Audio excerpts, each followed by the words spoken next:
মাগরিবের নামাজের পর ছোট্ট এই দোয়াটি কোনো বান্দা যখন একবার পাঠ করবে, আল্লাহ তাআলা তাকে 70টি বিপদ থেকে আল্লাহ তাআলা তাকে হেফাজত করবেন।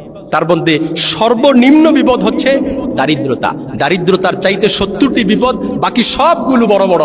এটা আবার কথা নয়, নবীজি সাল্লাল্লাহু আলাইহি সাল্লাম বলেছেন, কোনো বান্দা যখন বিপদের মধ্যে পড়বে, মুসনাদের আহমদের বর্ণনা এসেছে, কোনো বান্দা যখন বিপদের মধ্যে পড়বে, বিপদের মধ্যে পড়ার পর সে যখন এই দোয়াটি পড়বে, পড়ার সাথে সাথে আল্লাহ তাআলা তাকে 70টি বিপদ থেকে হেফাজত করবেন। বিপদ মুক্তির জন্য আমরা আল্লাহ তাআলার কাছে কত দোয়া করে আল্লাহ তাআলার কাছে কামনা করি, কিন্তু মনে রাখবেন আল্লাহ তাআলার কাছে যত দোয়া করি কামনা করেন, এই দোয়াটি এতটা শক্তিশালী এবং এই দোয়ার ব্যাপারে নবীজি সাল্লাল্লাহু আলাইহি সাল্লাম এমনভাবে বলেছেন যে আপনি দোয়াটি পাঠ করলেন, আল্লাহ তাআলা আপনার দোয়াটা কবুল করে নিলেন।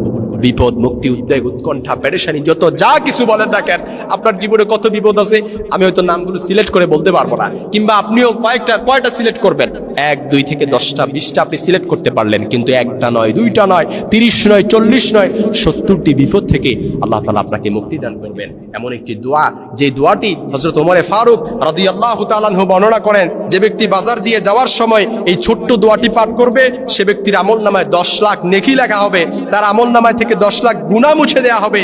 সেই দোয়াটি এমনই কি, এই দোয়াটি থেকে পড়ার কারণে 70টি বিপদ থেকে আল্লাহ তাআলা তাকে হেফাজত করবেন। সেই দোয়াটি হচ্ছে লা ইলাহা ইল্লাল্লাহু ওয়াহদাহু লা শারীকা লাহু লাহুল মুলকু ওয়া লাহুল হামদু ইউহয়ী ওয়া ইউমীতু ওয়া হুয়া আলা কুল্লি শাইইন কাদির। এই দোয়ার শব্দটি এতটাই সহজ যে শব্দটির সাথে আমরা অনেকেই পরিচিত, নতুন কোনো কঠিন কোনো শব্দ নয়, যেটা আপনার অপরিচিত শব্দ। এটা আমি আপনি সবাই আমরা চাইলে, যারা একেবারে কোনো সূরা মুখে দিয়ে আসে না, জিহ্বা ভার হয়ে গেছে, তারাও চাইলে এই দোয়াটা আমরা কয়েকবার যদি আমরা একটু প্র্যাকটিস করি, আমাদের মুখ দিয়েও চলে আসবে, লা ইলাহা ইল্লাল্লাহু ওয়াহদাহু লা শারীকা লাহু লাহুল মুলকু ওয়া লাহুল হামদু ইউহয়ী ওয়া ইউমীতু ওয়া হুয়া আলা কুল্লি শাইইন কাদির। এমনকি বলা হয়েছে যে সর্বনিম্ন বিপদ, হযরত আবু নাঈম এমনকি আবু সাহেবা রাহমাতুল্লাহ একটি আমলের বর্ণনা করেছেন। তারা বলেন, যে ব্যক্তি নিম্নের দোয়া একবার পাঠ করবে, 100 বার নয়, মাত্র একবার আল্লাহ তাআলার কাছে পাঠ করার কারণে 70টি বিপদ থেকে আল্লাহ তাআলা তাকে হেফাজত করবেন। তার অন্যান্য বিপদগুলো এর চাইতে অনেক বড়। তার সর্বনিম্ন বিপদ হলো দারিদ্রতা।